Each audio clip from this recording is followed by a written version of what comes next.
할렐루야. 2층에서 예배 드리시는 분들, 3층에서 예배 드리시는 분들, 영상으로 예배 드리시는 분들 사랑하고 축복합니다. 늘 하나님의 은혜 가운데 거하시기를 축원합니다. 그리스도인의 세 가지 생활 원칙, 세 번째 시간입니다.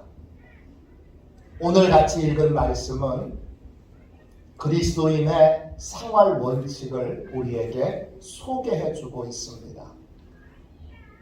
모든 원칙은 간단하고 단순해야 합니다.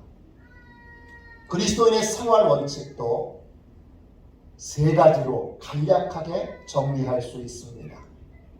첫째, 은혜의 빚은 반드시 갚으라.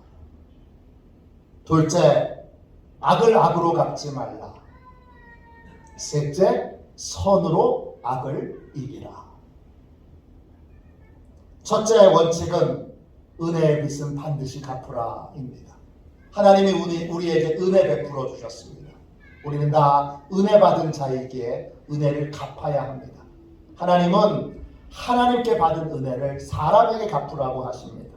어떤 사람이냐? 교회에서 만나게 하신 사람들, 전도 대상자로 하나님이 붙여주신 사람들, 그 사람들에게 은혜를 갚아야 합니다. 어떻게 갚아야 합니까? 그들이 즐거워할 때 함께 즐거워하고 울 때 함께 울어주어야 합니다. 그들과 함께 동역할 때 그들을 존중하여 그들의 장점을 인정하고 칭찬해야 합니다. 그렇게 함으로 내가 섬기는 교회를 좋은 교회, 복된 교회, 아름다운 신앙 공동체로 세워가고 만들어가는 것, 그것이 하나님의 은혜를 갚는 길입니다. 교회를 여러분 망가뜨리는 일은 아주 쉽습니다. 교회를 깨트리는 일은 너무나 쉽습니다. 그러나 교회를 세워가는 일은 여러분 결코 쉽지 않습니다. 이 귀한 일에 여러분이 열심을 내셔서 교회를 복되게 세워가는 일에 힘쓰므로 하나님의 은혜를 갚는 복된 성도들이 다 되시기를 주님의 이름으로 축원합니다. 둘째 원칙은 악을 악으로 갚지 말라입니다. 왜 악을 악으로 갚지 말아야 합니까? 악을 악으로 갚는 건 악에게 지배를 당하는 거고 내가 악인이 되는 것입니다. 나 스스로를 파괴하는 길이고 나를 망가뜨리는 일이 악을 악으로 갚는 것입니다. 그렇다면 악행으로 인하여 내가 받은 상처, 고통, 아픔은 어떻게 해야 합니까? 하나님의 진노하심에 맡겨야 합니다. 하나님은 우리가 상처 입을 때, 우리가 고통당할 때, 우리가 아플 때 하나님은 크게 분노하십니다. 거기에 우리의 상처를 맡겨야 합니다. 그러면 하나님이 대신 갚아주십니다. 오늘 함께 나눌 원칙은 세 번째 원칙입니다. 선으로 악을 갚으라입니다. 선으로 악을 이기라입니다. 선으로 악을 이긴다는 건 뭡니까? 간단하게 정리하면 악에게 반응하지 않고 하나님께만 반응하는 삶을 사는 것입니다. 악에게 반응하면 우리는 악에게 지배를 당하게 됩니다. 그런데 우리 그리스도인들은 누구냐? 우리 그리스도인들은 죄에 대해서 죽은 자들입니다. 로마서 6장 11절입니다. 이와 같이 너희도 너희 자신을 죄에 대하여는 죽은 자요 그리스도 예수 안에서 하나님께 대하여는 살아있는 자로 여길지어다. 그랬습니다. 사도 바울이 세례를 이렇게 설명합니다. 세례란 죄에 대해서 죽고 하나님에 대해서 살아나는 것이다. 그러니까 세례를 받는 사람은 스스로를 어떻게 여겨야 되느냐? 나는 죄에 대해서 죽고 하나님에 대해서는 살아난 사람이다. 그렇게 여겨야 합니다. 이 말이 무슨 뜻입니까? 죄에 대해서는 반응하지 않고 하나님께 대해서만 반응하는 삶을 살게 되어졌다는 것입니다. 선으로 악을 이긴다는 것, 악한 행위로 아픔도 겪고 상처도 입고 고통도 받았지만 악한 행위에 반응하지 않는 것입니다. 오직 하나님의 뜻에만 반응하는 것이 바로 선으로 악을 이기는 것입니다. 선한 것이란 하나님의 뜻대로 행하는 것입니다. 왜냐? 선하신 분은 오직 하나님 한 분뿐이기 때문입니다. 선으로 악을 이기는 건 악행으로 상처를 입어도 내가 하고 싶은 대로 하지 않고 내 감정대로 하지 않고 내 느낌대로 하지 않고 하나님이 원하시는 대로 행하는 것입니다. 그것이 바로 선으로 악을 이기는 것입니다. 선으로 악을 이기는 귀한 하나님의 사람, 하나님의 자녀들 다 되시기를 주님의 이름으로 축원합니다. 그럼 구체적으로 어떻게 하는 겁니까? 어떻게 하는 것이 선으로 악을 이기는 것입니까? 첫 번째, 핍박하는 자를 축복하는 것입니다. 14절 말씀 보세요. 너희를 박해하는 자를 축복하라. 축복하고 저주하지 말라. 하나님의 뜻대로 살려고 하는 사람, 경건하게 살아가려고 하는 사람은 항상 박해를 받게 되어 있습니다. 사도 바울은 이 사실을 명백하게 우리에게 알려줍니다. 디모데후서 3장 12절입니다. 무릇 그리스도 안에서 경건하게 살고자 하는 자는 박해를 받으리라. 하나님의 뜻대로 사는 사람, 믿음으로 사는 사람은 박해를 받게 되어 있습니다. 이때 박해는 헬라어로 디오크입니다. 뜻은 쫓아다니면서 괴롭히는 겁니다. 일부러 경건한 사람을, 믿음으로 살려고 하는 사람을, 하나님의 뜻대로 살려고 하는 사람을 찾아다니면서 괴롭히고 학대하는 것, 그것이 박해하는 것입니다. 왜 이렇게 합니까? 하나님의 뜻대로 살지 못하도록, 함께 악한 자가 되도록 사단이 우리를 괴롭히는 것입니다. 이런 박해를 받을 때 우리는 어떻게 해야 합니까? 박해하는 사람을 저주하지 말고 축복해야 합니다. 왜 그래야 합니까? 나를 박해하는 사람이 뭘 잘한 게 있다고, 뭘 선한 게 있다고, 뭘 좋은 게 있다고 그 사람을 축복해야 합니까? 박해하는 사람을 축복해야 하는 이유는 박해하는 사람 때문이 아니라 바로 나 자신 때문입니다. 저주한다는 말은 헬라어로 카타라오마이입니다. 뜻은 몹시 싫어하다, 천벌을 내리다, 재앙을 내리다, 이런 뜻입니다. 저주한다는 것, 박해하는 자가 너무 미워서 하나님이 재앙을 내리시도록 바라고 소망하는 것을 말합니다. 하나님은 박해하는 자를 저주하지 말라고 하셨습니다. 왜 그러셨습니까? 우리가 저주하게 되면 우리도 모르는 사이에 마음과 생각이 악에게 반응하는, 악에게 지배를 당하는, 악에게 물드는 사람이 되기 때문입니다. 왜 저주하지 말아야 합니까? 악에게 반응하려고 하는 나를 지켜내기 위해서입니다. 악으로 반응하려고 하는 나를 보호하기 위해서 저주하지 말아야 합니다. 저주하지 않으려면 그럼 어떻게 해야 됩니까? 축복해야 합니다. 나를 핍박하는 자를 축복해야 합니다. 축복한다는 게 뭡니까? 축복한다는 말은 헬라말로 율로게오입니다. 뜻은 감사의 이유와 근거를 찾는 것입니다. 핍박을 받으면 괴롭고 슬프고 아픕니다. 그런데 괴롭고 슬프고 아픈 것만 있는 건 아닙니다. 거기에 분명히 유익도 있습니다. 축복한다는 것, 그 유익을 찾아서 감사하고 핍박하는 자가 나한테 손해만 끼친 것이 아니라 유익도 끼친 것을 깨달아 감사하고 기뻐하는 것, 그것이 축복하는 것입니다. 피터 로드 목사님이 쓰신 책 하나님의 음성 듣기, 이 책에 이런 간증이 나옵니다. 이 피터 로드 목사님은 한 달에 한 번씩 시편 전체를 읽는 영적 습관을 가지고 계십니다. 어느 날 시편을 읽다가 시편 60편 8절에서 이상한 구절의 말씀을 읽었습니다. 모압은 나의 목욕통이라. 이 구절이 시편 108편 9절에 한 번 더 나옵니다. 하나님께서 중요하지 않은 말씀을 두 번이나 기록하시지는 않았을 것이다.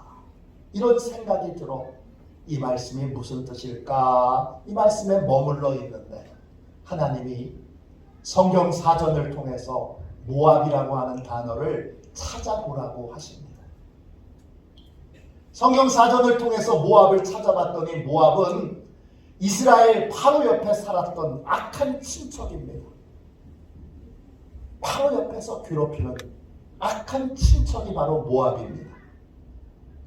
주님께서 이렇게 말씀하십니다. 나는 내 백성 이스라엘이 더러워졌을 때 악한 친척인 모압을 통해 이스라엘을 깨끗하게 했단다. 나는 모압을 내 백성 이스라엘을 깨끗하게 하는 목욕통으로 사용했단다.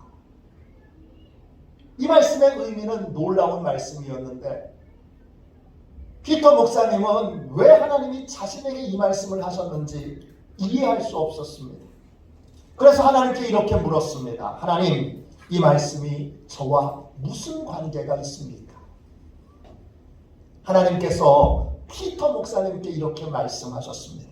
피터, 너는 오랫동안 네 아들 존을 변화시켜달라고 내게 기도했다. 너는 매일 나를 찾아와서 내 아들이 변화되어야 될 부분들을 내게 말했단다. 그런데 나의 입장에서 보면 나는 내 아들 존을 통해 너를 정결하게 하길 원했단다. 나는 내 아들 존을 통해 너에게 말하고 너의 관심을 나에게 집중하게 하고 너를 깨끗하게 하길 원한다. 피터 목사님은 믿음이 없는 아들 존 때문에 너무나 힘들어서 늘 하나님께 우리 아들 좀 하나님 변화시켜주세요. 하나님 우리 아들 좀 달라지게 해주세요. 그렇게 기도를 해왔습니다. 그런데 하나님은 아들 존을 통해서 피터 목사님을 변화시켜 오고 계셨던 것입니다. 그날 이후 피터 목사님은 아들 존을 통해 하나님이 원하시는 대로 저를 변화시켜달라고, 저를 새롭게 해달라고, 저를 고쳐달라고, 저를 바꿔달라고 그렇게 기도를 바꾸게 되었습니다. 모든 핍박과 고통에는 유익도 있습니다. 축복한다는 것, 손해만 묵상하지 않고 고통만 묵상하지 않고 아픔만 묵상하지 않고 유익을 찾아내서 그 유익에 감사하고 핍박하는 자가 고통만 주지 않고 유익도 줬다는 사실을 바라보는 것, 그걸 깨닫는 것, 그걸 인정하는 것이 바로 축복하는 것입니다. 이것이 선으로 악을 이기는 것입니다. 둘째, 어떻게 하는 것이 선으로 악을 이기는 것입니까? 둘째, 항상 선한 일을 도모하는 것입니다. 로마서 12장 17절입니다. 아무에게도 악을 악으로 갚지 말고 모든 사람 앞에서 선한 일을 도모하라. 선한 일은 뭡니까? 선한 일은 악행을 통해 상처도 입고 고통도 받고 손해도 볼 때 그 가운데 하나님이 왜 이런 걸 허락하셨는지 하나님의 뜻을 깨닫는 것입니다. 선한 일이란 고통을 통해 하나님의 뜻을 깨닫는 것이고, 고통을 통해 하나님이 나한테 하기를 원하시는 일들, 즉 하나님이 내게 주신 소명을 발견하는 것입니다. 고통을 통해 소명을 발견하는 것, 그것이 선한 일입니다. 선한 일을 도모한다 할 때 그 도모한다는 건 뭡니까? 도모한다는 말은 헬라 말로 프로네오입니다. 두 개의 단어로 이루어져 있는데 프로와 노이에오입니다. 프로는 전에, 미리, 먼저 이런 뜻이고, 노이에오는 생각한다는 뜻입니다. 즉 도모한다는 건 뭐냐? 미리 생각하고 미리 계획을 세운다는 것입니다. 선한 일을 도모한다는 건 고통을 통해 소명을 깨달았다면 소명을 이루기 위한 계획을 세우고 소명을 이루기 위한 삶을 사는 것을 의미합니다. 하나님께서 우리에게 악행을 통하여 고통을 겪고 슬픔을 겪고 아픔을 겪게 하셔도 우리는 그것으로 하나님이 원하시는 선한 일들을 계획하고 하나님이 원하시는 선한 뜻을 이루는데 힘쓰고 애쓰는 삶을 살아야 합니다. 그것이 바로 선한 일을 도모하는 것입니다. 요한 크리스토프 아놀드 목사님이 쓰신 책, 왜 용서해야 하는가? 용서에 관한 참 좋은 책이니까 용서에 관한 책을 읽고 싶거든 꼭 이 책을 읽으십시오. 아주 재미있는 일화들이 많이 나옵니다. 이 책에 하심 게렛 이야기가 나옵니다. 하심 게렛은 뉴욕 브루클린에서 빈민가에서 태어나고 자랐습니다. 15살 때부터 나쁜 형들과 어울려서 형들이 이 하심에게 나쁜 짓을 많이 시켰습니다. 처음에는 멋모르고 하다가 조금 지나서 보니까 나쁜 짓을 하면 마음이 괴로웠습니다. 그래서 형들이 시키는 일들을 하지 않고 거부하고 거절하게 됐습니다. 그러던 어느 날 하심은 길 모퉁이 가게 쪽으로 걸어가다가 한 소년이 쏘는 자동소총에 총을 맞게 됩니다. 그날이 1990년 5월 7일입니다. 그날 하심은 12발의 총을 맞습니다. 그리고 그 12발은 다 몸을 관통합니다. 다리와 등에 총알이 맞아 관통했고 4발의 총알은 몸을 관통했습니다. 총알을 맞고 쓰러지는데 쓰러지면서 얼핏 보았던 하늘을 보며 하심은 갑자기 하나님께 기도를 하게 됩니다. 교회를 다녔던 것도 아니고 하나님을 믿는 것도 아닌데 그 순간 갑자기 이렇게 죽으면 안 될 것 같아 두려워서 그랬는지 하늘을 보며 이렇게 기도를 드렸습니다. 하나님, 제발 죽지 않게 해주세요. 이상한 건 기도하기 전에는 불안과 두려운 마음이 가득했는데 기도를 하자 마음이 평안해졌습니다. 그 자리에서 그대로 꼬꾸라져서 병원에 후송된 이 하심은 총상으로 하반신 마비로 걷지 못하게 됐습니다. 꼬박 1년 동안 병원에 누워서 치료를 받아야 했습니다. 병원에 있으면서 왜 그 소년이 자기에게 총을 쐈는지 그 이유도 알게 됐습니다. 자신과 어울렸던 나쁜 형들이 이 하심이 심부름하는 걸 거절하자 함정에 빠뜨렸던 것입니다.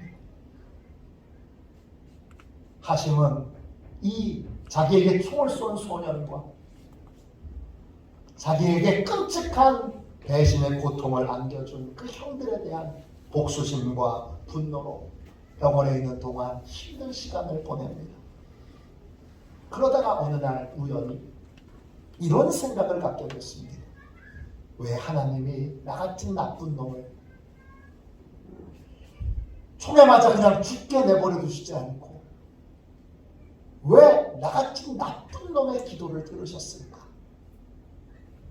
그 이유가 궁금해졌습니다.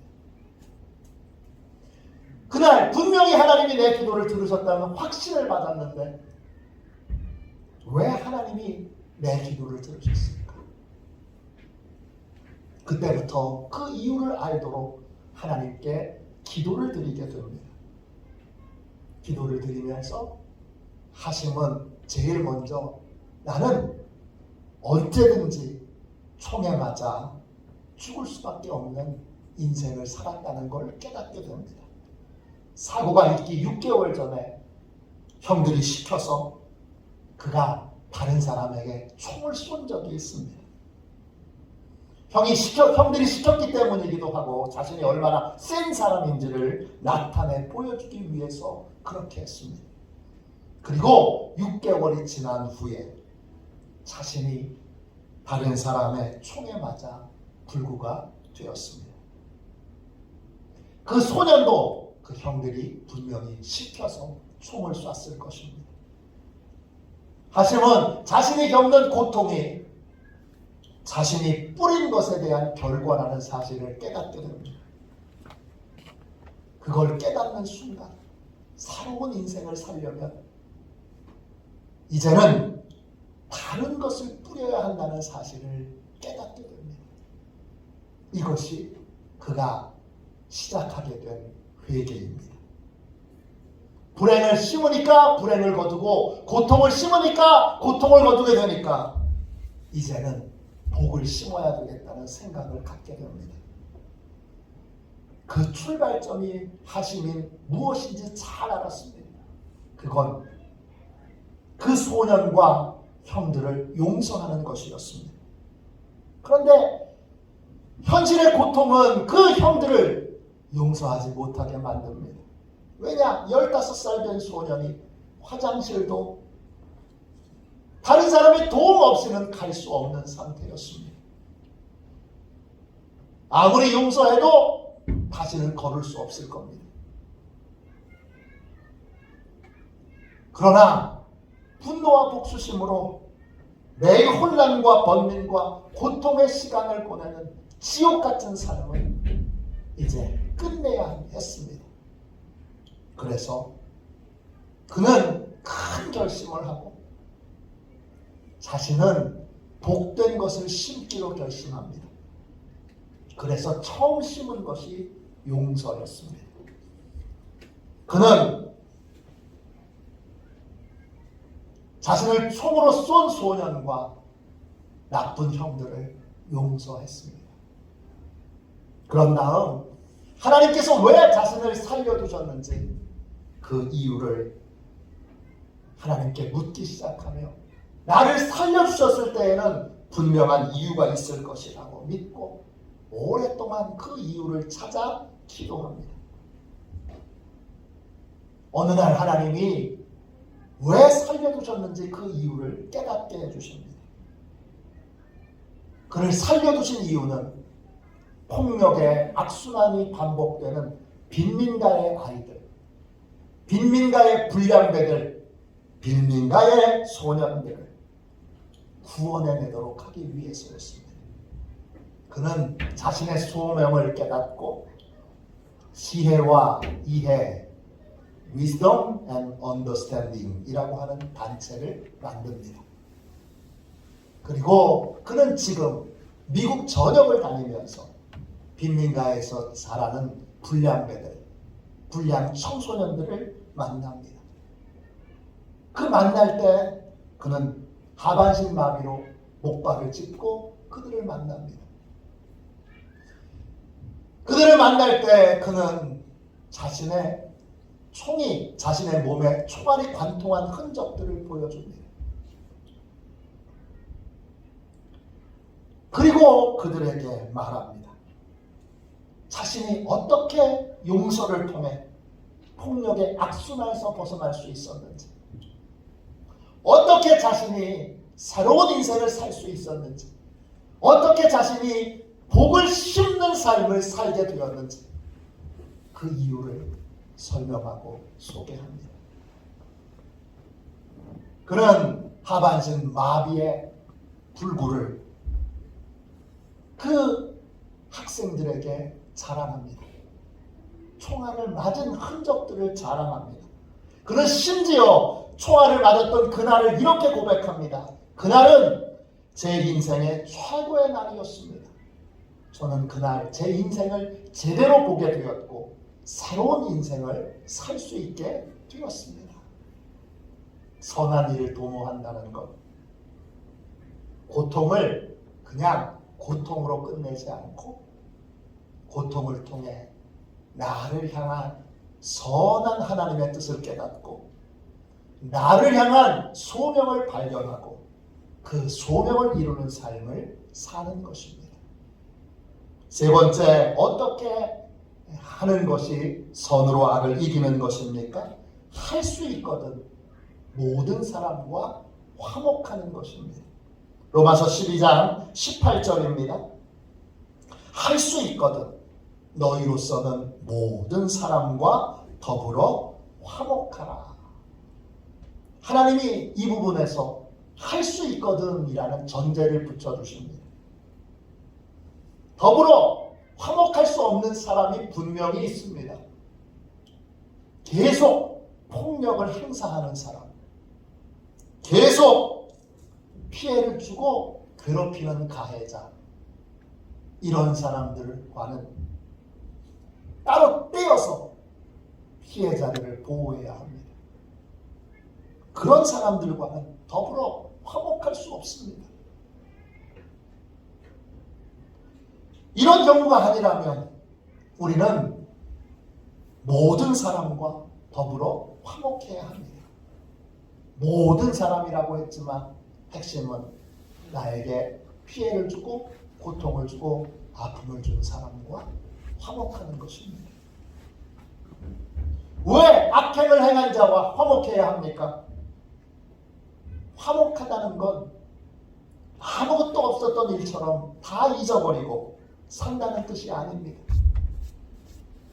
악행을 저지른 사람은 자기가 얼마나 끔찍한 일을 저질렀는지 모르니까 잊어버릴 수는 있어도 당한 사람은 잊어버릴 수 없습니다. 그를 만나면 그가 저지른, 그가 행한 악행이 자연히 떠오릅니다.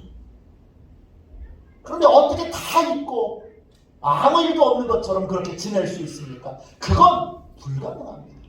있을 수 없습니다. 그럼 화목하다는 건 뭡니까? 화목하다는 것, 영적으로 깨어있는 것입니다. 내가 죄에 대해서 죽고 하나님에 대해서만 살아있는 자라는 사실을 기억하고 하나님의 뜻만 붙들고 하나님의 뜻만 이루는 삶을 사는 것입니다. 왜 이렇게 살아야 합니까? 왜 하나님은 악행을 저지른 사람을 어디론가 바로 데려가시거나 바로 벌하시지 않고 때때로는 오랫동안 내 옆에 두십니까? 그렇게 함으로 죄에 대해서 죽고 하나님에 대해서 깨어있는 나의 믿음의 근육을 든든하게 단련시키기 위해서 하나님이 때때로는 그렇게도 하십니다. 악행을 저지른 사람을 만날 때마다 그가 저지른 악행이 떠오를 때마다 우리는 하나님께 집중하여 믿음을 단련시키는 기회로, 믿음을 훈련시키는 기회로 삼아야 합니다. 그것이 화목한 것입니다. 손으로 악을 이긴다는 건 끝까지 하나님께 대해서만 반응하는 사람이 되는 것입니다. 오직 하나님의 뜻만 이루는 삶을 사는 것을 뜻합니다. 우리는 악에게 지지 말고 선으로 악을 이겨야 합니다.